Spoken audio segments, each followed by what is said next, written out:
आप देख रहे हैं सहारा टुडे। हर पल खबरों से अपडेट रहने के लिए हमारे चैनल को अभी सब्सक्राइब करें, लाइक करें, फीडबैक जरूर दें और बेल आइकन जरूर दबा दें। इस स्तर पर कोरोना महामारी जो है उससे पूरी दुनिया कांप रही है। दुनिया तो दुनिया रही, सबसे ज्यादा हमारा भारत कांप रहा है। इस वक्त बीमारी इस तेजी से फैल रही, इस तेजी से बढ़ रही, इस तेजी से लोग बढ़ रहे हैं कि जिसकी कोई इंतहा नहीं। पहली जो बीमारी का चरण था वो कंट्रोल, लेकिन दूसरी में बिल्कुल जो है अनकंट्रोल हो चुका है। स्थिति बहुत भयानक हो चुकी है।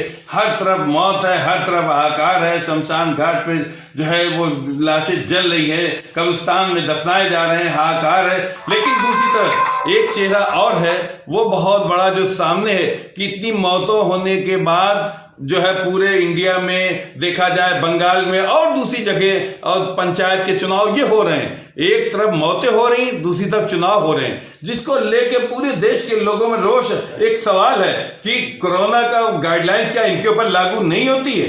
क्या ये लागू नहीं करेंगे कोरोना की गाइडलाइन? केवल लोगों के लिए, सड़क पे चलने वाले लोगों के लिए जो 10-10 लाख 5-5 लाख की भीड़ लगाए हैं। साफ तौर पे जो गृह मंत्री तक ने भी जो है एक बहुत बड़ी कितनी जनसभाएं कर डाली। क्या इस पर कोरोना की गाइडलाइंस लागू नहीं होती? ये दोहरा मापदंड, ये दोहरा चरित्र जो सरकार का सामने आया, इसी को लेके हम अपने जो बहुत तेज तर्रार जुझारू नेता कांग्रेस के और संभावित प्रत्याशी भी हैं और अमरीश सलूजा जी, हम उनसे बात करेंगे, वो बेबाकी से खुद बताएंगे। और ये बताइए कि जो ये एक तरफ कोरोना की महामारी पूरी वर्ल्ड लेवल और भारत में फैली हुई है और दूसरी तरफ ये चुनावी रैलियां, ये क्या है? मेरा नाम अमरीश सलूजा है, मैं कांग्रेस का कार्यकर्ता हूं। और सबसे पहले तो आप लोग का साधुवाद है, सल्यूट है कि इतनी बड़ी महामारी में, बीमारी में जहां पर शासन प्रशासन जिनको जिम्मेदारी उठानी चाहिए थी, जो घरों में बैठ गए, आज इस महामारी काल में आप बाहर निकल के जनता के दुख दर्द को समझ के और आवाज़ उठाने का काम कर रहे हैं। इसके लिए मैं आपको सल्यूट करता हूँ। जहाँ तक बात है कि महामारी काल का, तमाम शहरों में, हर जगह पूरे भारत में निजी चिकित्सालय और सरकारी चिकित्सालयों का भरमार पड़ी हुई है। आप देखिए कि प्राइवेट हॉस्पिटल आपको आपके गली से निकलने नहीं देते हैं। आप आइए और मेरे यहाँ इलाज कराइए। महामारी के दौर में आज एक छोटा सा एक्सीडेंट हो जाए तो प्रशासन कहता है सारे अस्पतालों को इलाज करना पड़ेगा। आज आप देखिए प्राइवेट अस्पताल, निजी चिकित्सालय, इतनी बड़ी महामारी जब हर घर से मरीज निकल रहा है तो सबसे पहले हर जितने भी निजी चिकित्सालय हैं, जितने भी सरकारी चिकित्सालय हैं, सब में कोविड सेंटर होना चाहिए कि आदमी के प्राथमिक उपचार तो हो। यहाँ प्राथमिक उपचार नहीं हो रहा। जैसे मैं आपको एग्जाम्पल के लिए बताऊँ कि मान लीजिए कानपुर में चांदनी नर्सिंग होम में मरीज जाता है तो तुरंत रेफर कर देते हैं, जाइए आप हैलेट चले जाइए। अनजान आदमी कहते हैं हैलेट मिला, हैलेट जाता है, हैलेट वाले भगा देते हैं। वो कहते हैं नारायणा चले जाइए, नारायणा भगा देते, नारायण कहते हैं रामा डेंटल जाइए, रामा काशीराम। आदमी दौड़ दौड़ के ही ख़त्म हो जा रहा है। ये सरकार को कम से कम, मैं तो जिलाधिकारी को मैंने ट्वीट भी किया है, निवेदन भी किया है सहरकारी कुद्दूस साहब के माध्यम से कि निजी चिकित्सालयों में कम से कम एक वार्ड जहाँ पे 10-10 मरीज को भर्ती प्राथमिक चिकित्सा दी जाए। आप उसी कोविड का स्टाफ वहाँ से कर दीजिए कि कम से कम ऑक्सीजन और प्राथमिक उपचार मिले। ये बताइए कि ये तो खैर हो गया कोरोना, लेकिन ये कोरोना के नाम पर इधर जो एक चुनावी रैलियां चल रही हैं, जल से जुलूस चल रहे हैं, क्या मानते हैं इससे कोरोना फैल रहा है? देखिए, हम जिस पार्टी से, हमारे नेता ने अपनी सारी रैलियां कैंसिल कर दी है कि हम जनता की लाशों पर राजनीति नहीं करेंगे। ये बात नरेंद्र मोदी, भारतीय जनता पार्टी के लोगों को सोचना चाहिए कि चारों तरफ हाहाकार मची। जब देश में 500 रोज मरीज थे तो इस देश में लॉकडाउन लगा था। आज 2 लाख के ऊपर रोज मरीज निकल रहे हैं, उस देश में लॉकडाउन नहीं है। जनता त्राही, जनता खुद कह रही लॉकडाउन लगाओ। जिस प्रदेश में न्यायालय की नहीं सुनी जा रही है, उच्च न्यायालय इलाहाबाद ने भी कल कहा कि लॉकडाउन होना चाहिए और प्रदेश के मुख्यमंत्री ने कहा लॉकडाउन नहीं लगाऊंगा। जिस देश में न्यायालय की नहीं सुनी जा रही, उस देश में आम जनता की क्या सुनी जाएगी? उनको सिर्फ एक चीज़ चाहिए, चुनाव के लिए बदमस्त पागल की तरीके से निकले हुए हैं कि केवल उनको चुनाव चाहिए। ये बताइए कि अभी आपने एक बात कही कि कोर्ट की भी नहीं सुनी जा रही, लेकिन वो उनका ये कहना है कि हम जनता के हितों के लिए कर रहे हैं, हम कोर्ट को नहीं देख रहे हैं, हम जनता का हित, उनके जीविकोपार्जन को ज़्यादा प्राथमिकता दे रहे हैं। क्या प्रधानमंत्री जी ये बताएंगे कि पिछले 1 साल पहले से जब ये घटना घटी थी तो उन्होंने वैक्सीन की क्या व्यवस्था की थी कि सारे लोगों को वैक्सीन लग जाए? क्या प्रधानमंत्री जी बताएंगे कि जनता 1 साल के अंदर उत्तर प्रदेश में कौन सी तैयारी हुई आपातकालीन के लिए? उनको कोई जनता हित नहीं चाहिए, क्योंकि पंचायत के चुनाव चल रहे हैं। आप देखिए 2 मई तक जैसे ही सारे रिजल्ट आ जाएंगे, 4 मई से बाबा जी आएंगे और कोई नया प्रवचन देंगे, फिर तरीके से कुछ बताएंगे। पहले थाली बजवाया, टार जलवाई, दिया जलवाया, ताली बजवाई, इस तरीके से कोई प्रोपोगंडा फिर लेके आएंगे। सरकार को जो बुनियादी ज़रूरतें हैं, ऑक्सीजन की व्यवस्था करना, मरीजों को प्राथमिक उपचार करना, मरीज घर से निकले उसको बाहर जो भी पहला हॉस्पिटल मिले वहाँ पे उसका इलाज होना चाहिए। अस्पतालों को ये होना चाहिए मरीज के पास पैसा है या नहीं है, उसका इलाज अवश्य सरकार इस पर ध्यान दे। जनता की हित की बात करें तो इलाज की वाले बात करें ना, कि खाली जवानी जुमलेबाजी से की तरीके से फिर शुरू कर दिया वही चीज़। ये तो बहुत बड़ी बीमारी, इसको समझने में, इसको करने में, कंट्रोल करने में टाइम लग रहा है। एकदम आपातकालीन वाला मसला है तो उसमें तो समय लगेगा।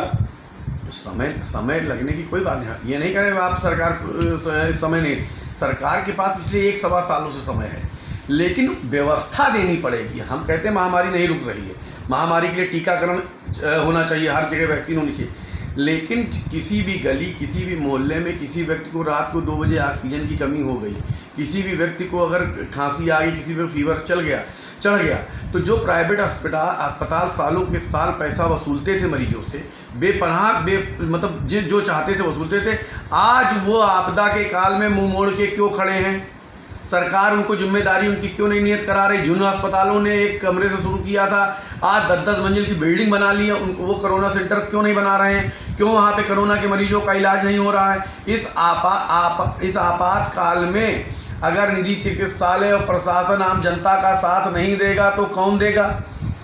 तो ये आवश्यक है ना कि निजी चिकित्सालय, जितने भी स्कूल हैं, जितने भी ग्राउंड हैं, जहाँ पे संभव है, उनको कोविड सेंटर बना के ज़्यादा से ज़्यादा मरीजों को उपचार कराएं, ज़्यादा से ज़्यादा मरीजों को प्राथमिक चिकित्सा कराएं। यही इस समय राजधर्म है।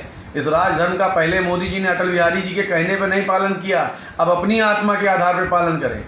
नहीं, ये जिस तरह से ये बीमारी फैली है, उसके बाद भाजपा की तरफ से कहा जा रहा है कि बीमारी पर राजनीति हो रही है, इस पर कहाँ तक सहमत है आप? वो राजनीति की बात न करें। मैं आपको एक बात बता दूँ, जब पुलवामा अटैक हुआ था तो माननीय मोदी जी ने कहा था इस पर कोई राजनीति न करी जाए, सबको मना किया, सबने मना कर दिया राजनीति नहीं होनी चाहिए। लेकिन जैसे ही सर्जिकल स्ट्राइक पे तुरंत राजनीति शुरू कर दी, व्हाट्सएप पे, मीडिया में, मन की बात में, सब पे राजनीति तो वो कर रहे हैं। अगर जनता का हक मांगना, अगर जनता की, राहुल जी ने कहा कि हर उम्र के व्यक्ति को टीका लगना चाहिए, नहीं मान रहे थे, बाकी आए हैं रास्ते पे, तो अगर जनता का हक मांगना उनको राजनीति लग रहा है तो रैली से बेहतर है कि हम जनता का हक मांग रहे हैं। हम मांगेंगे और बार बार मांगेंगे। और राहुल जी ने कहा है कि मैं चाहे जैसे मैं लड़ूंगा जनता के लिए, तो हम लोग जनता के लिए लड़ेंगे। राहुल जी तो राजनीति कर रहे हैं, ये बिल्कुल सवाल एकदम स्पष्ट हो रहा है। कैसे हो रहा है स्पष्ट?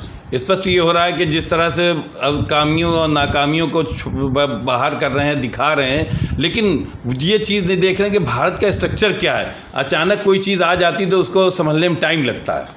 उनको भारत के पूर्व प्रधानमंत्री डॉक्टर मनमोहन सिंह ने प्रधानमंत्री को पत्र लिख के कहा है कि आप अपनी स्थिति सुधारें।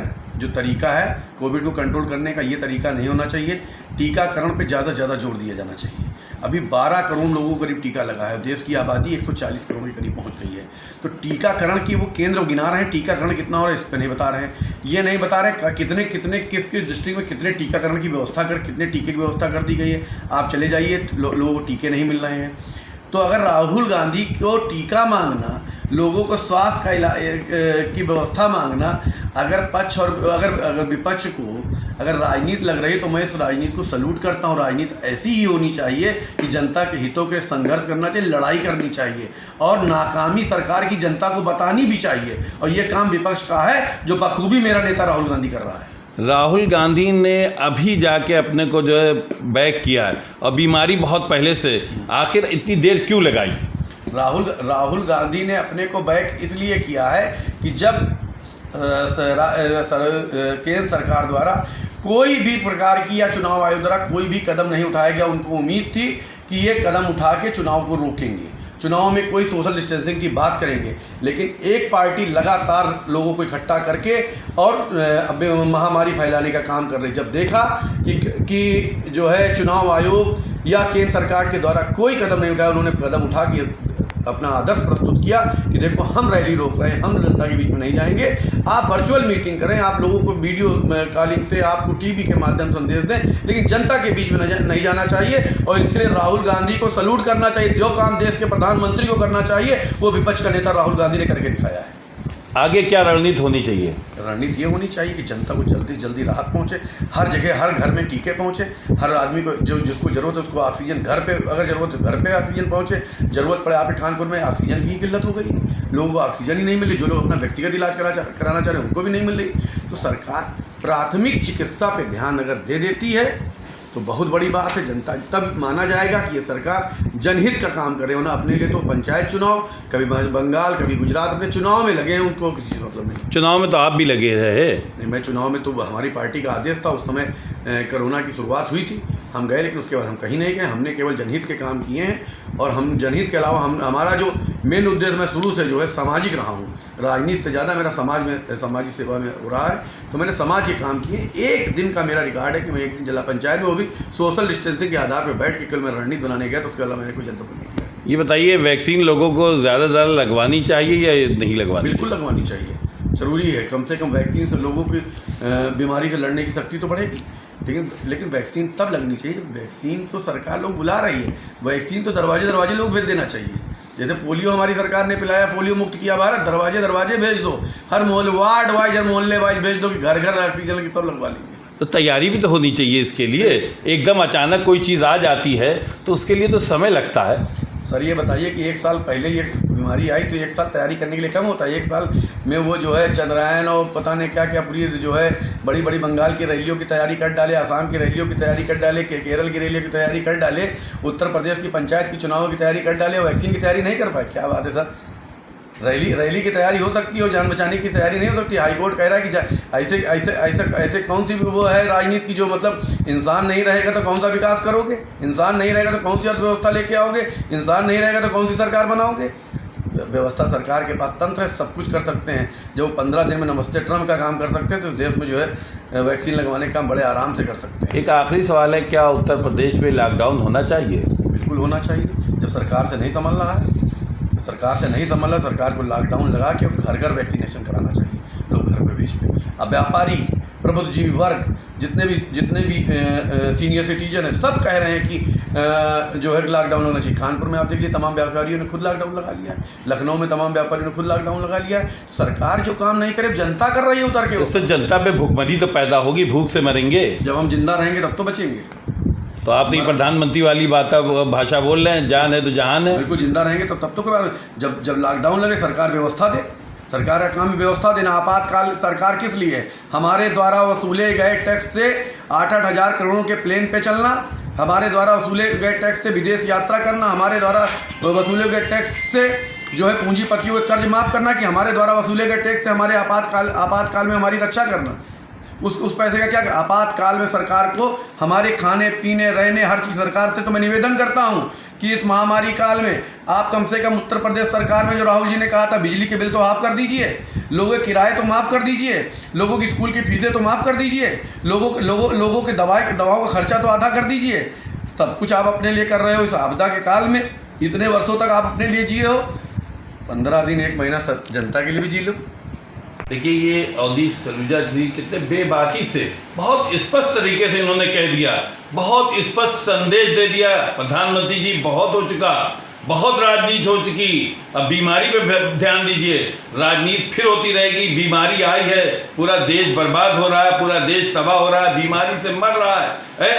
आज स्थिति ये, इसकी क्या आपकी पहले से तैयारी थी? कोई साल भर का समय मिला, आपने क्या तैयारी की? कितने बेड बनवाए? कितनी क्या व्यवस्थाएं की? अगर हर हॉस्पिटल में, इनका कहना है बिल्कुल बहुत अच्छा है, स्पष्ट कहना, अगर हर हॉस्टल में या अस्पताल में इस तरह की व्यवस्था हो जाए कि हर जगह वैक्सीनेशन और जांच का अगर सिस्टम हो जाए तो ये उधर जो सरकारी अस्पतालों में भाग रहे हैं वहां लापरवाही के अलावा कुछ नहीं है। इसकी वजह से भी बहुत मौतें हो रही, ऑक्सीजन है नहीं, लोग तड़प रहे हैं, लोग सड़क पे मर रहे हैं, हॉस्पिटल में बाहर मर रहे हैं, कोई देखने वाला, कोई सुनने वाला नहीं। केवल यहाँ का जो शासक है वो राजनीति में पड़ा है, वो चुनाव में पड़ा है, वो बंगाल में पड़ा है, उत्तर प्रदेश का शासक है वो पंचायत में पड़ा है। आखिर क्या हो रहा है?